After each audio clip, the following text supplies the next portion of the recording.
সবারই জীবনে একজন নায়ক থাকে, সবারই একজন পরামর্শদাতা থাকে।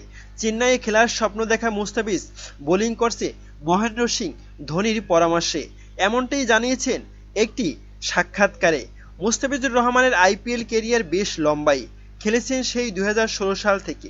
কয়েকটি ক্লাবের হয়ে খেললেও এবার প্রথম সুযোগ মিলেছে এই টুর্নামেন্টের ইতিহাসের অন্যতম সেরা দল চেন্নাই সুপার কিংসের খেলার। তবে এরই মাধ্যমে তার একটা স্বপ্ন পূরণ হয়েছে।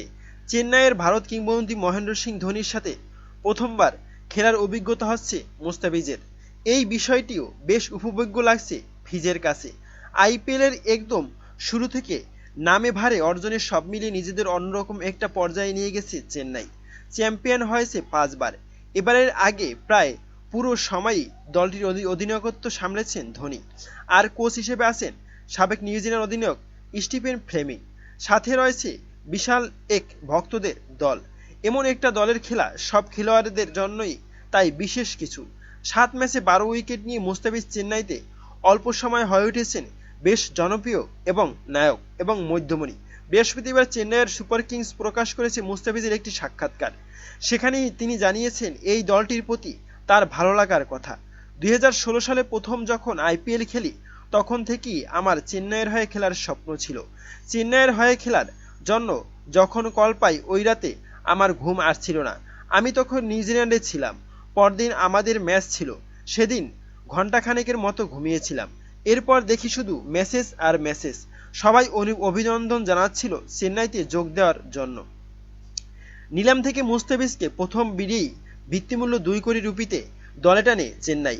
এরপর তাদের পক্ষ থেকে বলা হয়েছিল যে একটা নির্দিষ্ট পরিকল্পনা মাথায় রেখে এই বাঁহাতি পেসারকে শুরু থেকেই নিজেদের শিবিরে যোগ করার চিন্তা ছিল তাদের।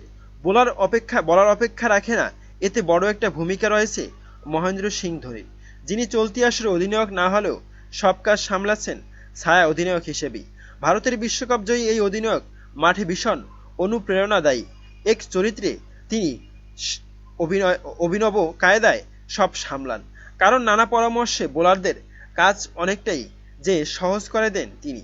ধোনির সাথে খেলা এবং টি-20 কিংবদন্তি ডোয়াইন ব্রাভোকে বোলিং কোচ হিসেবে পাওয়া মুস্তাফিজের কাছেও দারুণ একটা কিছু মনে হচ্ছে। মাহি ভাইয়ের কথা বলতে মহেন্দ্র সিং ধোনি কিছু fielding setup, bowling coach Bravo power প্লেতে না ডেথ ওভারে ফিল্ডিং সেট আপ নিয়ে কিছু পরামর্শ দিয়েছেন। এমন ছোট ছোট জিনিসগুলো খুব ভালো কাজে দিয়েছে।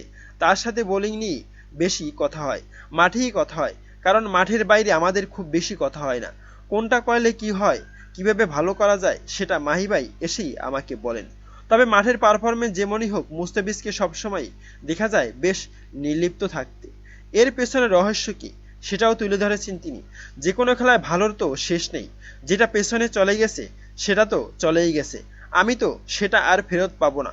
আমি এই ম্যাচে উইকেট পেয়েছিলাম, এটা হয়েছে, সেটা নিয়ে আমার বসে থাকলে হবে না। সামনের ম্যাচে কি করব, কি করলে আরো ভালো হবে, পরের বলটা কিভাবে করব, এসব নিয়ে আমি সবসময় ভাবি। প্রিয় দর্শক, মুস্তাফিজুর রহমানের এই পারফরমেন্স এবং এই সাক্ষাৎকারটি আপনি কেমন চোখে দেখছেন, এবং মুস্তাফিজ কি আসলেই একটি আবেগে আপ্লুত মানুষ এবং ভালো একজন মানুষ এবং সহজ সরল না হলে এই সহজ সরল কথাগুলো কেউই কখনো বলতে পারে না। প্রিয় দর্শক, মুস্তাফিজ সম্বন্ধে আপনার মন্তব্য কি জানাতে পারেন কমেন্ট বক্সে। ধন্যবাদ।